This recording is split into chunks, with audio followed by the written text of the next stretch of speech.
Hi everyone, in this lesson we're going to look at how we can use the power rule to correctly differentiate a function that has a power as a denominator. So we know that power rule is based on a term that's in the form of ax to the power of n. So what that means is if you have the term that's in the form of a over x to the power of n, such as what we can see here, then the first thing we need to do is we need to represent that fractional index, or that fractional positive form of the index, as a negative index, which means that all we need to do is take a x over n and turn it into a x to the minus n. Once we've got it in this form, we can just use the power rule as we've done before. And all we need to remember is that we are going to need to subtract 1 from what that term was, which means it's going to become more negative. So if we've got a x to the power of negative n, then using our power rule, it will just become negative an x to negative n minus 1. So the only thing that's changed is we've got those negative values in there. So what does this look like when we apply it in a practical situation? Let's look at some examples. If we've got y is equal to 1 over x, then the first thing I need to do is simply change that to y is equal to x to the negative 1. Now we can use the power rule as we've done before, and we're going to bring that negative 1 down, so dy dx is equal to negative 1. And we've got x, and we've got negative 1 minus 1, which means we've got negative x to the negative 2. Looking at example B, if we've got f of x is equal to 4 over x squared, then we can rewrite that as f of x is equal to 4 x to the negative 2.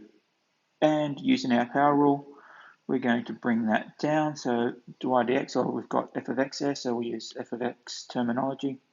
F dash x is equal to negative 2 times 4 x minus 2 minus 1, which means we have negative 8 x to the negative 3. You can see our rule is exactly the same. We're still just subtracting 1 from the power, and we're bringing the coefficient down that was the original power. Looking at our next term, if y is equal to 1 over 4x to the power of 8. Now, only thing we need to be careful of here, that 8 is attached only to the x, which means when I turn this into our power, we'll have into our negative index, we'll have a quarter x to the negative 8.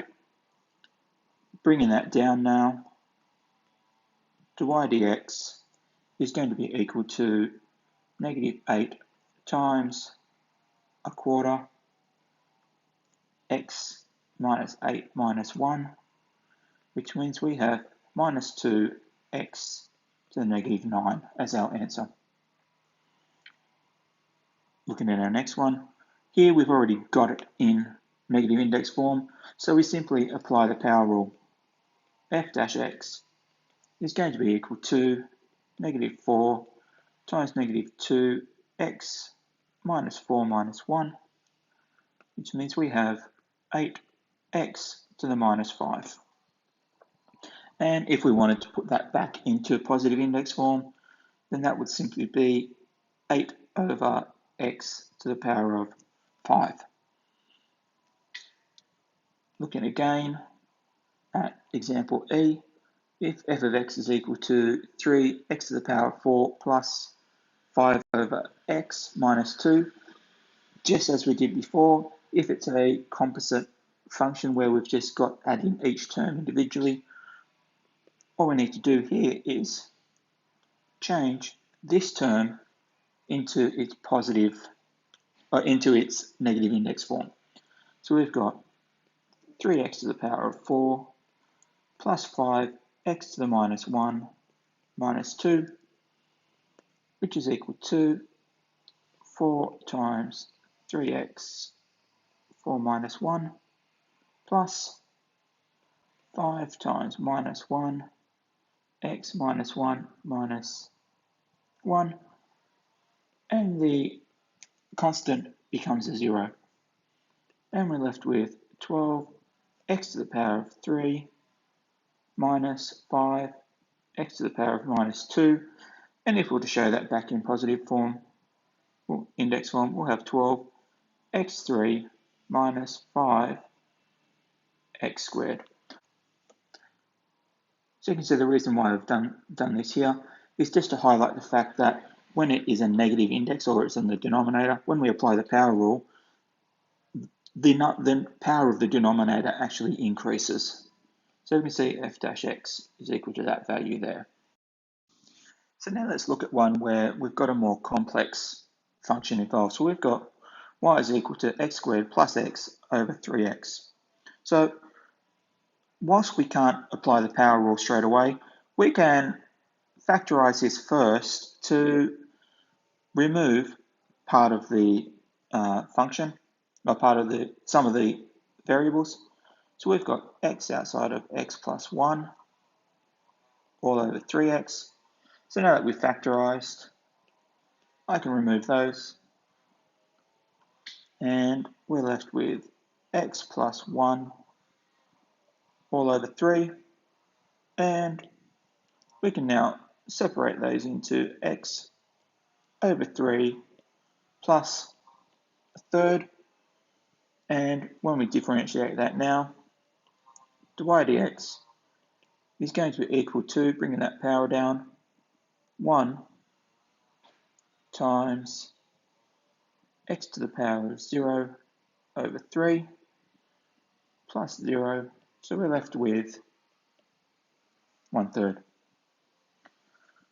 And let's look at our final example here, and we can see that in the last one we had the ability to factorize, but here we cannot factorize that term there. But what we can do is separate each of these terms in the numerator as a distinct fraction with the denominator of x cubed. So y will be equal to 5x to the power of 4 over x to the power of 3 minus 2x over x to the power of 3 plus 1 over x to the power of 3. So what we have there is the exact same term as what we have above. Those there are identical. One has just been merged to have the one denominator. Now that they've been separated, we can simplify where appropriate. So they will cancel out and that will become 1. We'll have 2 left on the bottom there, and that will cancel out. And then we have 1 over x to the power of 3. And now we can rewrite this in negative index form. So we're left with 5x minus 2x to the negative 2 plus x to the negative 3. So here we haven't done anything other than just rewrite the same equation. But by doing this, we've been able to separate it into individual terms. And now we can use the power rule to differentiate. So dy dx is going to be equal to 5 times 1 x to the power of 1 minus 1 minus 2 times minus 2 x to the power of negative 2 minus 1 plus minus 3 times x to the power of negative 3 minus 1, which means we have 5 x to the power of 0, which is 1, so that's just 5, minus 2 times minus 2 gives us plus 4, x to the power of minus 3, minus 3, x to the power of minus 4. And there we have our differentiated form with negative indices. Turning that into positive indices, that would become 5 plus 4 over x cubed minus 3 over x to the power of 4. And if we wanted to put that under the one denominator, then we can see our highest value of the denominator there is x to the power of 4. So we need to make the denominators of all of those the same. So that would become 5x to the power of 4 over x to the power of 4 plus 4x over x to the power of 4 minus 3x to the power of 4, which would give us 5x to the power of 4 plus 4x minus 3 all over x to the power of 4. Now, that's just showing you the steps that it would take to give it back to that original form. However, in answering this equation, this question, once you get to this step here, that solution would be adequate. Have a go at the exercises now, and remember, if you have any problems, send me a message on Classroom.